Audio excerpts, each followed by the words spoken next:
Boa noite a você que nos acompanha. Quero convidar você a abrir a sua Bíblia em Tito capítulo 1. Amém?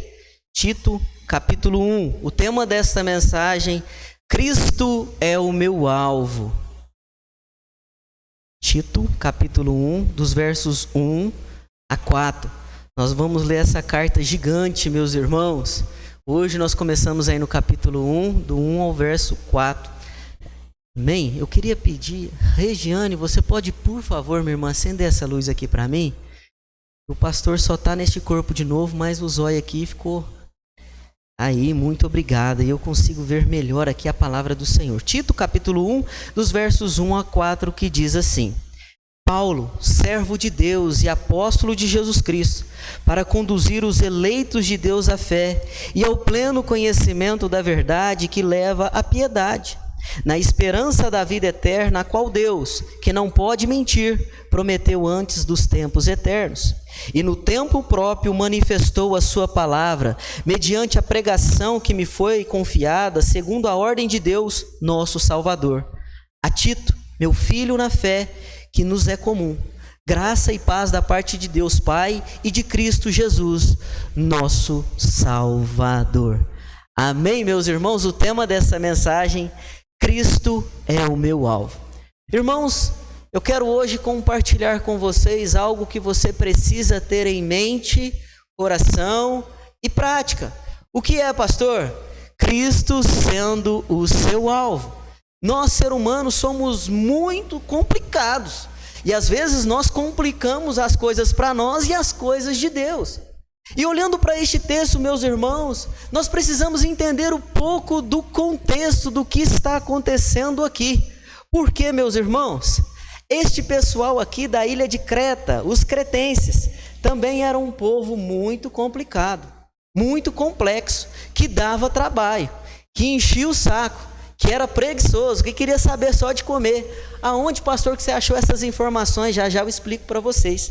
Mas por que, irmãos, havia tanta confusão na igreja de Creta, na ilha de Creta? Em primeiro lugar, se nós voltarmos para Atos capítulo 2, verso 11, nós veremos que os cretenses estavam ali, meus irmãos, na descida do Espírito Santo no Pentecoste. E o que aconteceu? Eles receberam aquela unção, receberam o evangelho e voltaram para aquela ilha para anunciar este Jesus.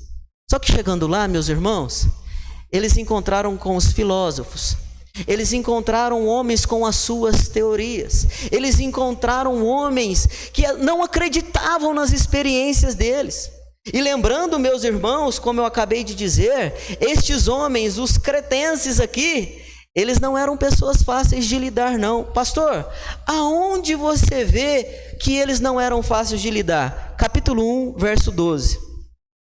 Um dos seus próprios profetas disse: os cretenses são sempre mentirosos, animais ferozes, glutões preguiçosos. Meus irmãos, em primeiro lugar, qual era a maior mentira que este povo contava? Eles falavam que o túmulo de Zeus estava na ilha de Creta, e Zeus, sendo um homem, na verdade sendo um Deus, ele tinha que ter ressuscitado. E eles contavam isso uns para os outros, e uma mentira contada bem duas vezes, diz o povo por aí, que se torna uma verdade, né? Mas era nisso que os cretenses acreditavam. E um destes profetas, que nós já vamos falar sobre ele, chega e fala: olha, esse povo é mentiroso, esse povo não quer nada com a verdade, esse povo gosta da falação, esse povo, eles, se puder, eles solta a perna curta e cabeluda, que é a mentira. Já ouviram esse ditado? Que a mentira tem perna curta e cabeluda? Eu não sei de onde é que tiraram esse dizer. Se alguém souber, meus irmãos, me explica, por favor. Mas esse povo aqui, eles gostavam disso. E este homem que condenava isso, ele está registrado na história como Epimenides. E este homem condenava a mentira deste povo. Mas além de mentirosos, estes homens, eles eram como animais ferozes. Ou seja, meus irmãos, eu fui procurar esse dizer no grego. Quer dizer que este povo era um povo cruel, um povo mau, um povo que era caçador e era áspero, um povo que não queria saber de nada não, encostava neles, eles eram rilhentos. Agora pensa bem, meus irmãos, estes homens mentirosos, homens cruéis, homens ásperos, homens que não queriam saber nada com a verdade. Aí você fala, nossa pastor, isso aí, eles têm todas as características de uma pessoa que eu não quero encostar. Eles têm uma última característica, meus irmãos, que essa aqui, ela mexeu comigo quando eu estava preparando essa mensagem. A palavra do Senhor vai chamá-los de glutões preguiçosos. Verso 12, glutões preguiçosos. Irmãos, isso no original, sabe o que quer dizer? Que eles tinham aversão a trabalhar. Eles não queriam pegar na enxada, não. Eles não queriam suar, eles não queriam vender, eles não queriam comprar. Mas quando fala que eles são glutões preguiçosos, eles eram amantes de comer e queriam comer bem. Ou seja, meus irmãos, não queria trabalhar, mas queria comer bem. E o apóstolo Paulo vai falar, se você não quer trabalhar, não come. Meus irmãos, e é mediante a esse contexto dos cretenses da ilha de Creta, que nós vemos agora Tito, um pastor que tudo nos indica também é um jovem, é um moço, que estava enfrentando, além deste povo difícil, um grupo de falsos mestres dentro da igreja. Quem eram esses falsos mestres? Em primeiro lugar, Epimenides era um deles, era um falso mestre. Olha para o verso 10. Porque há muitos insubordinados, meros faladores e enganadores, principalmente os da circuncisão.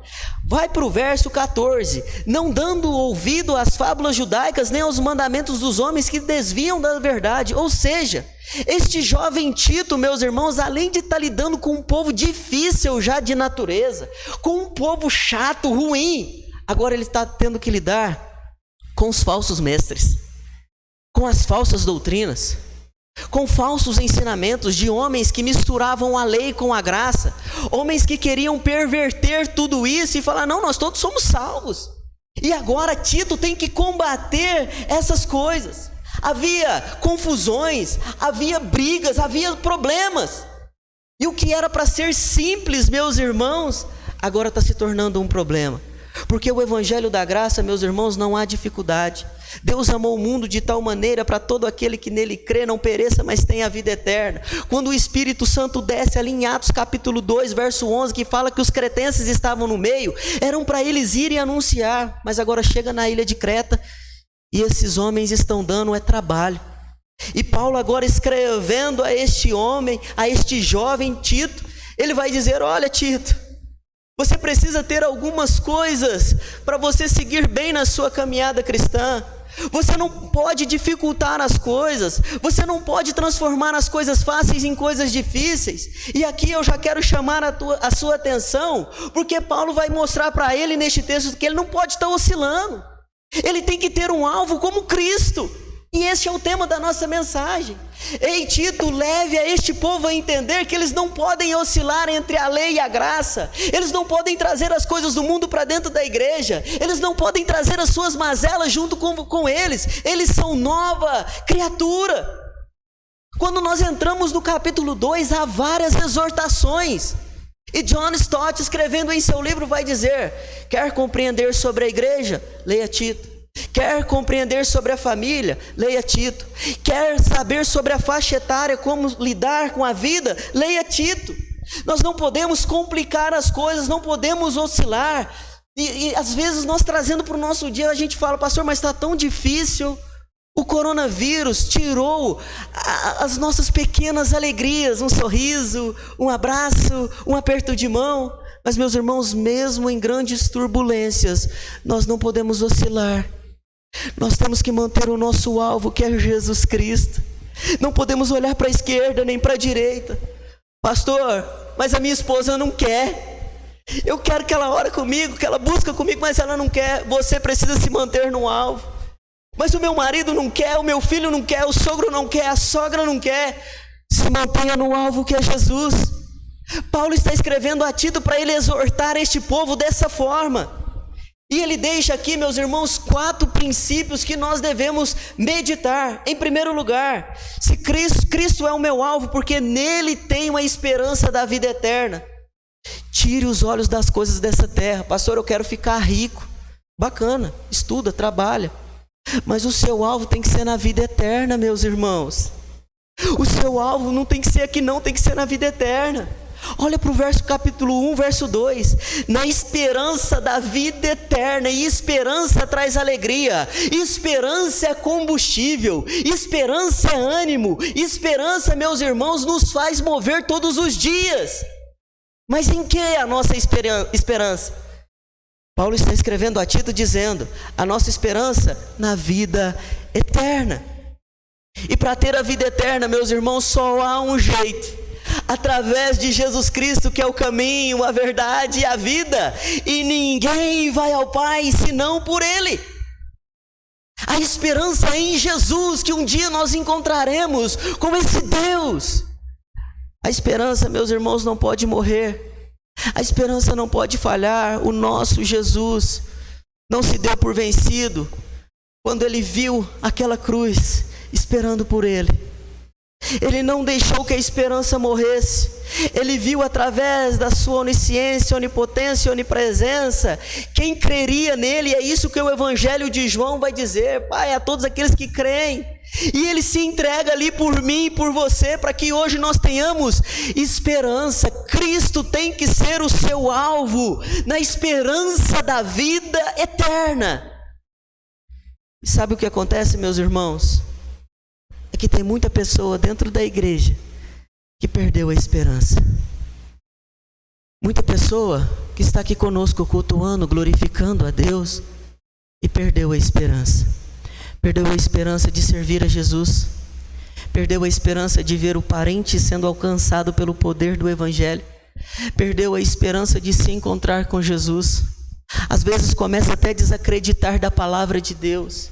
Há muitas pessoas sem esperança dentro da igreja, meus irmãos, e se esse for o seu caso, em nome de Jesus, coloque a sua esperança em Cristo, para que Ele reabasteça dentro de você a alegria da salvação da vida eterna.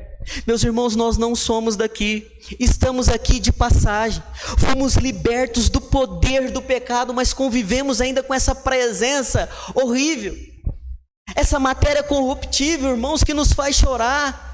Hoje, logo pela manhã, eu estava sentado aqui com os irmãos tomando café, meu telefone toca e eu recebi essa notícia horrenda do pastor Hamilton, que se encontrou com o Senhor. Irmãos, não é porque morreu não, mas quem conviveu com ele sabe, um homem piedoso, um homem que trabalhou na obra do Senhor, mas morreu com a esperança da vida eterna. E Paulo, escrevendo a Tito, está dizendo: olha, Tito, Deus, a fé e o pleno conhecimento da verdade que leva à piedade, na esperança da vida eterna. Meus irmãos, se o seu combustível está baixo, se a sua caminhada tem só andado na reserva da esperança, encha-se da esperança da vida eterna. Está difícil? Vai parar por aqui? Não vai, irmãos. A tendência é piorar. O mundo nos odeia. O mundo não quer ver o nosso bem. E às vezes nós tiramos o olho do nosso alvo e colocamos ao nosso redor. Aí a gente começa a ver o carro do ímpio. Nossa, mas o ímpio tem um carrão. Ah, o ímpio, ele tem uma casona com piscina. Não chama nem o pastor Gabriel lá para dar uma nadada num calor desse. Né, Tiagão? Esperando para me chamar para ir lá no quartel, dar aquela abraçada. Irmãos, e às vezes nós tiramos os nossos olhos do alvo que é Cristo. Lá na morada celestial, irmãos, eu quero desafiar você a ler Apocalipse capítulo 21 e 22. Ali não há dor, tristeza, não há morte, não há noite. Eu quero, meus irmãos, andar de patinete ali no céu, nas ruas de ouro e cristal, e dizer: oh glória! A glória agora eu conheço porque eu estou vendo ela. E isso, meus irmãos, eu digo porque a nossa esperança tem que estar na vida eterna. Mas para isso, Cristo tem que ser o nosso alvo. A mensagem já está falando com você, meu irmão. Reabasteça o seu combustível. Tire os olhos das coisas deste mundo. Pastor, então o que eu devo fazer? Ficar igual a esses glutões preguiçosos? Não. Trabalha, irmão, estuda, se prepara. Mas saiba que você não vai levar nem a roupa do corpo quando você estiver dentro daquele paletó de madeira e eu estiver lá do lado pregando, né? Ou os irmãos me velando, né? Falando: aí o pastor gostava de comer churrasco, nós falou para ele emagrecer, não emagreceu, morreu, né? Irmãos queridos, mas nós não vamos levar nada aqui, por isso que a nossa esperança tem que estar na vida eterna. No Evangelho de João, capítulo 14, Jesus acalmando o coração daqueles discípulos, vai dizer: não se turbe o vosso coração, crede em Deus, crede também em mim. Na casa de meu Pai há muitas moradas, e se não fosse assim, eu não vos teria dito, para que onde eu estiver, estejai vós também. Esperança na vida eterna. Em segundo lugar, Cristo é o meu alvo, porque eu confio num Deus que é verdadeiro. Meus irmãos, olha para o verso de número 2 do capítulo 1 de Tito. Na esperança da vida eterna, a qual Deus, que não pode mentir, prometeu antes dos tempos eternos. Irmãos, essa é uma verdade que tem que grudar no nosso coração.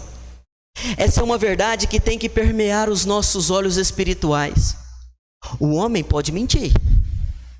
Pode mentir.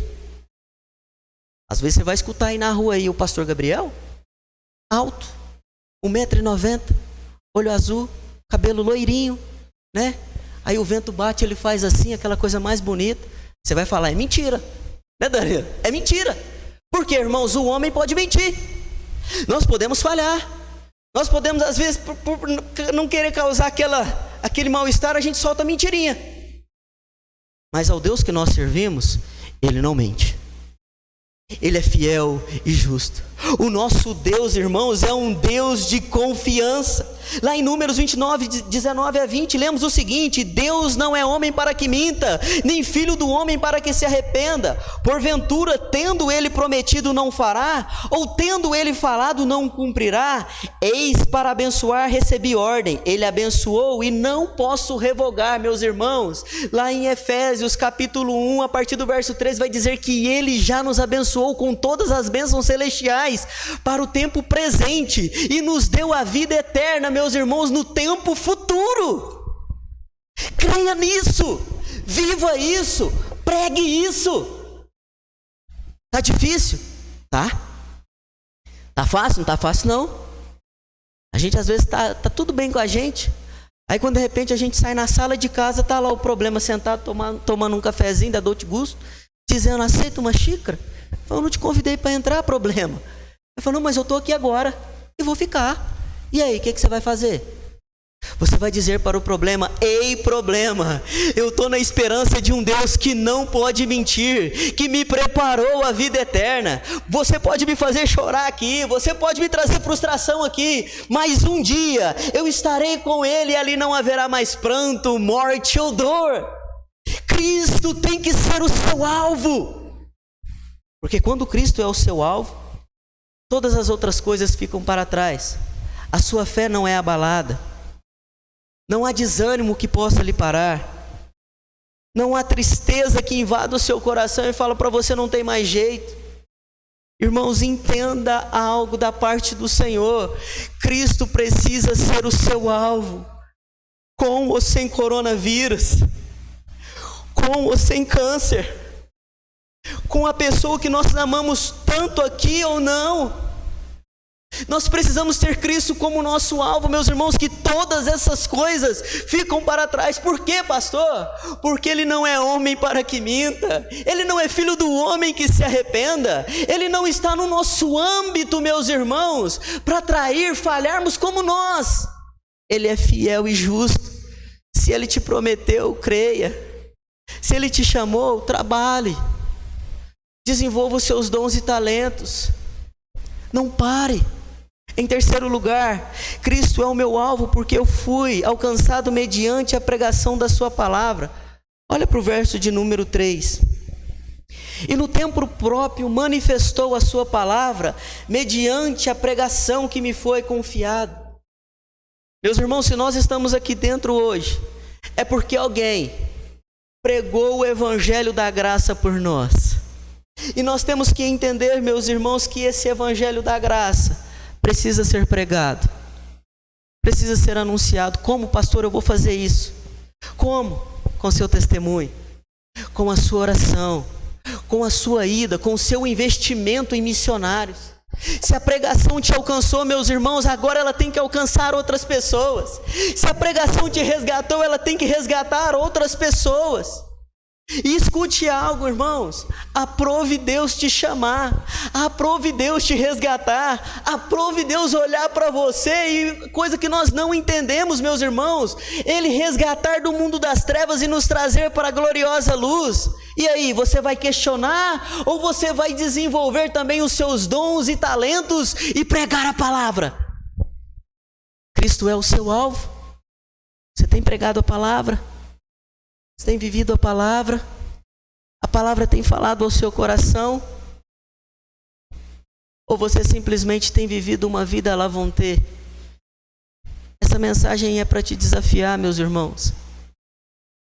Essa mensagem é para que você também entenda que se você tirar os seus olhos do alvo que é Jesus, as coisas vão piorar. A sua vida vai de mal a pior. Pregue a palavra. Quer seja oportuno, quer não, pregue a palavra. Estamos entrando no céu, vamos abraçar mais gente com a gente. O céu, meus irmãos, é algo maravilhoso, preparado para os filhos do Senhor. Mas o inferno é um lugar horrível. No Evangelho de Mateus, Jesus fala mais sobre o inferno do que sobre os céus. Um lugar que ele descreve, meus irmãos, como horrendo, como algo terrível. Imagina você olhando agora, meus irmãos, para a eternidade, você no céu. E o seu pai, a sua mãe, o seu filho, lá no inferno. Vai ser doloroso, não vai? Imagina a criancinha que você carregou no colo, que falou a primeira palavrinha, mamãe, papai, lá no inferno. Imagine a pessoa que você conviveu por toda uma vida, lá no inferno. Imagine aquele amigo que você tanto gosta lá no inferno. Pastor, não, eu não quero isso não. Pastor, eu quero que essa pessoa passe a eternidade nos céus. Eu quero que essa pessoa esteja comigo cantando Hosana nas alturas. Eu quero que nós estejamos ali descobrindo durante a eternidade quem é Deus, querendo que Deus se revele a nós, ali onde eu não vou precisar pagar a CEMIG de 200 conto, que ali tem uma praça onde há a água da vida, que eu também não vou precisar pagar o SAI. Eu quero que essa pessoa vá para lá comigo, pastor. Eu quero que essa pessoa esteja lá comigo. Só um jeito: você apresentar Jesus Cristo para ela como alvo também, que precisa ser dela. Pregue a palavra. Se este evangelho te alcançou, esta palavra precisa alcançar outras pessoas. Em quarto lugar, Cristo é meu alvo, porque eu fui inserido num projeto eterno. O apóstolo Paulo, escrevendo a Tito, ele vai dar uma demonstração, meus irmãos, que nós estamos aqui, mas não somos daqui. Olha para o verso de número 1. Paulo, servo de Deus e apóstolo de Jesus Cristo, para conduzir os eleitos de Deus à fé e ao pleno conhecimento da verdade, que leva à piedade na esperança da vida eterna. Meus irmãos, quando Jesus Cristo entra no nosso coração, somos selados nele, nós somos inseridos, meus irmãos, num projeto eterno. A morte, meus irmãos, nós vamos encontrar com ela, vamos sim, nós vamos passar pela morte. Mas, meus irmãos, quando nós fecharmos os olhos para essa vida e abrimos os olhos para a eternidade, nós veremos ao Senhor, e o projeto eterno é descortinado diante de nós. Como, pastor? Num lugar, meus irmãos, onde a morte nunca mais nos fará chorar, onde nós adoraremos em espírito e em verdade. Lembra do patinete que eu falei quase agora, nas ruas de ouro? Vai estar lá eu e o Miguel. Porque, meus irmãos, eu comecei a pensar um pouco nas características desses anjos. E Miguel, por ser a justiça de Deus, ele parece ser um anjo de grande seriedade. Mas eu quero chegar no céu e quero falar para ele: Miguel, vamos dar uma voltinha aí de patinete, vamos sorrir, rapaz. Aqui é alegria. As ruas de ouro, muro de cristal. Vamos ali na praça tomar a água da vida. Eu sei que você tem mais tempo aqui no céu, mas agora chegou a hora de eu também desfrutar dessa maravilha, desse projeto eterno. Irmãos, nós fazemos parte de um projeto eterno. Eu brinco assim com o céu, meus irmãos, porque isso traz alegria ao meu coração. Estava caminhando eu, o Joe e o irmão Victor. E nós começamos a conjecturar sobre o céu. Meus irmãos, é bom demais a gente pensar. Só de eu pensar que não vou precisar pagar gasolina, água, luz. O WhatsApp, meus irmãos, eu acho que no céu vai ser algo digital assim, que a gente vai pensar e nós vai, ó... Eu posso conjecturar. Eu posso pensar como serão os céus. Porque se até onde eu vou pisar vai ser de ouro, imagina o restante. Imagina um churrasco no céu, Danilo. Pensa bem. Pensa bem como que vai ser uma alegria. Sem morte, sem dor. Por quê, meus irmãos? Porque nós fomos inseridos num projeto eterno. Pastor, como eu faço para estar inserido nesse projeto eterno? Entregue a sua vida a Jesus. Peça para Ele fazer morada no seu coração. Pastor, eu já entreguei minha vida a Jesus, eu já sirvo a esse Jesus, mas eu dei aquela tropeçada. Chegou a hora de você reconciliar. Chegou a hora de você rasgar o seu coração perante Ele e dizer: Jesus, o Senhor me escolheu. Eu sou um desses eleitos que o Senhor predestinou. Eu sou um desses, Pai, que o Senhor escolheu. Pai, aviva o dom de Deus que é em mim. Pai, eu não tenho mais a esperança de te servir. Eu não tenho mais a esperança da vida eterna. Pai, traz de volta a alegria da salvação. Hoje é noite, meus irmãos, de nós rasgarmos a nossa voz, o nosso coração diante de Deus. Porque quando nós temos Cristo como alvo, nós não podemos andar oscilantes nessa vida. Quando nós temos Cristo como alvo, o coronavírus, o câncer ou qualquer outro tipo de problema não pode tirar a nossa fé. Porque, meus irmãos, aqui é só uma passagem, mas ali não haverá tristeza e dor. Não ande oscilando. Tenha esperança em Jesus Cristo. Talvez você pode estar começando a perder a sua fé cristã, ou já perdeu há muito tempo, porque você colocou os olhos nas coisas deste mundo, tirou os olhos do alvo que é Jesus Cristo, e hoje isso esfriou a sua fé. Mas hoje é noite de você rasgar o seu coração e dizer: Pai, se eu entristeci o Espírito Santo com a minha pequena fé, ou com palavras, ou com atitudes, eu quero que o Senhor avive a esperança da vida eterna dentro de mim. Eu quero que o Senhor reacenda a vontade de te servir piedosamente. Se você nunca sentiu isso, é noite de você orar e dizer: Deus, Jesus, Espírito Santo, faz morada dentro de mim. E eu posso te assegurar através dessa palavra, que quando Ele entrar, os seus problemas com a incerteza de vida eterna vão acabar. Você vai passar a ter, meus irmãos, a esperança da vida eterna. E eu quero convidar você a orar.